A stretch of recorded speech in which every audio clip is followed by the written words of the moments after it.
just before the video starts, make sure you go and check out my website, ystech.org. This is the place where you're going to be finding the latest news and everything great in technology, from reviews to tutorials and much more. So make sure you go check it out in the description, ystech.org. I'll see you there.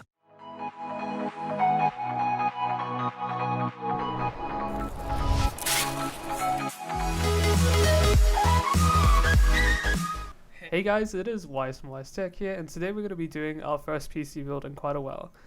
Sorry I've been away from doing all of this as I was caught up with university, but I finished my exams now, so I'm on break, so expect to see more videos coming out soon. So let's go straight into the build. So first of all, we've gone with the classic AMD Ryzen 5 3600. To be honest, there really isn't too much greater than it at the moment, and definitely at this price range. I mean, you could say the i5 9400F is also pretty good if you'd like to go with the Intel route, but I'd probably personally stick with the AMD Ryzen 5 3600. It's pretty good for gaming and multitasking as well. Comes in at about $343 from PB Tech. Now, unfortunately, prices have not gone down too much for Black Friday, so maybe you'll be looking for maybe like Boxing Day sales or something like that. Let's head over to the motherboard. So I've gone with two options for you guys. So for the AMD Ryzen 5 3600, you can go with the Gigabyte B550M. And basically, all this means is that it's an updated platform and has newer features on it. So if you go with this guy, you're probably going to be able to keep on the AMD platform for a little bit longer than you will on the other motherboard that I have here, which is the Asus Prime B450M-A, which is very similar to the motherboard I personally own. I own the 350M-A. This one is very similar to this one, except I believe the 16X slots. This one has two, and this one only has one. Remember, this one is a little bit more of a premium board.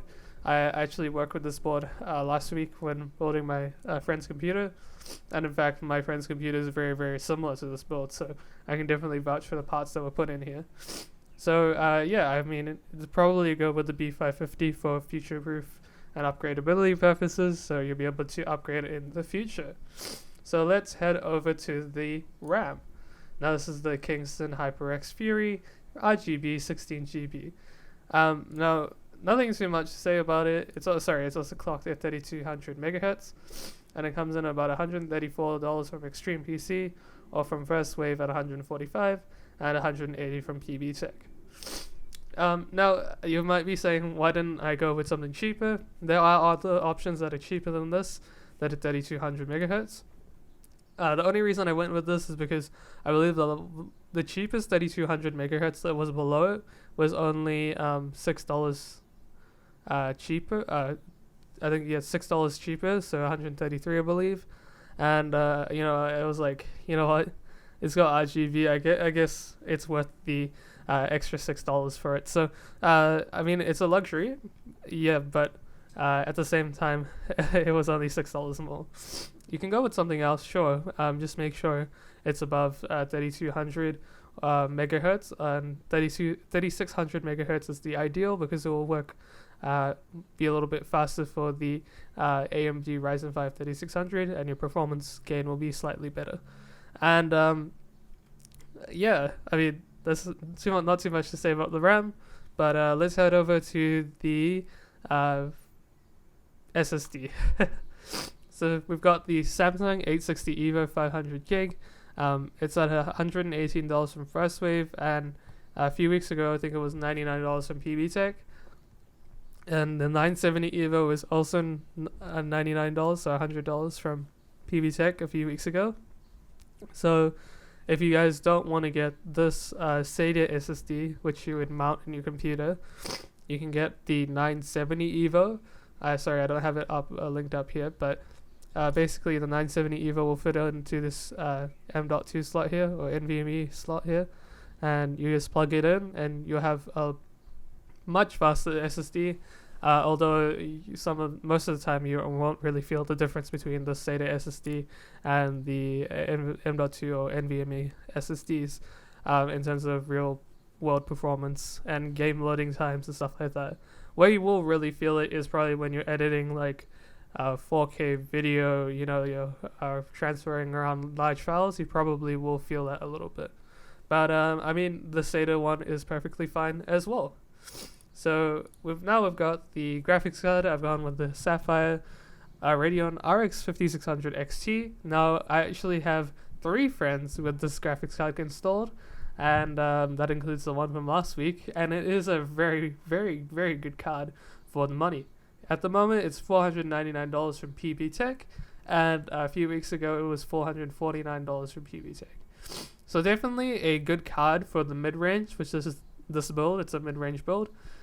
And I believe, 6 GB of DDR6, I believe, GDDR6, sorry, is what it is. I'm pretty sure it's GDDR6.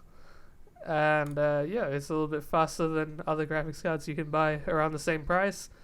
And I'd highly recommend it, even if you can get your hands as well on the upgraded RX 5700 XT.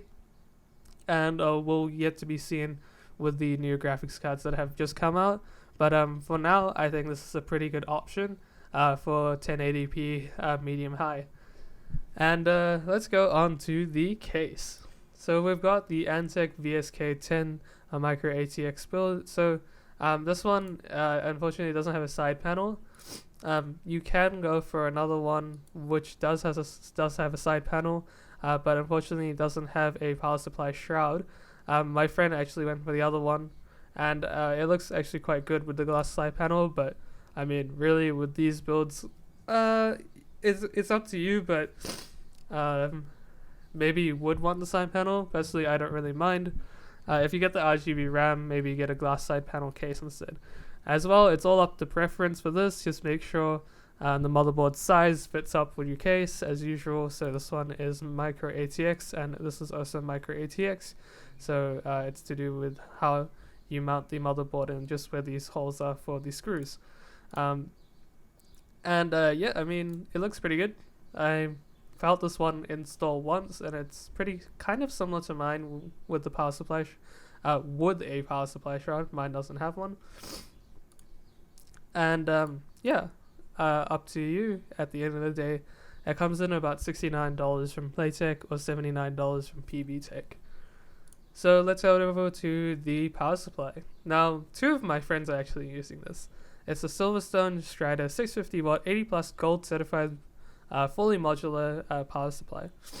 Now this comes in at about $149 from PC Force. I personally think it's actually quite a good power supply. I've put it in 2 of my friends' computers and they haven't had any problems. One last week and one about 6 months ago. So it seems to be holding up pretty well. When I was plugging in these cables myself, they were really very easy to plug in and use. And I think it's a good power supply for what it is. So overall, we have a cool mid-range gaming PC build that comes to $1,535 total. That's in New Zealand dollars, of course. And I think this is a pretty good mid-range build for you guys. And if you're looking to get something a little bit more premium instead of just something really budget, this will probably be good for you, and it will last quite a few years as well. I mean, really, this build is made for like mid-range, really not too much higher end stuff like to 1440p or anything like that. But I mean, if you pair this computer up with a 1080p 144Hz monitor, like 2 of my friends have, you're gonna have one hell of a good time. This guy can hold up pretty well with this configuration of parts. So, I mean, that about sums up the video for now. Thank you guys very much for watching. Make sure you go and check out wisestech.org for latest posts, reviews, and much more on technology. I'll see you guys there at wisestech.org. If you have any questions, pop them down in the comments. I'll do my best to reply to them. Sorry for not replying to all the comments recently because I've been quite busy. But I'm free up now, so I'll do my best to go and go through the comments and find the ones that I haven't responded to. As well, thank you guys very much for the support, and thank you very much for watching this video. So, stay safe, stay healthy, and I'll see you guys in the next video. Bye.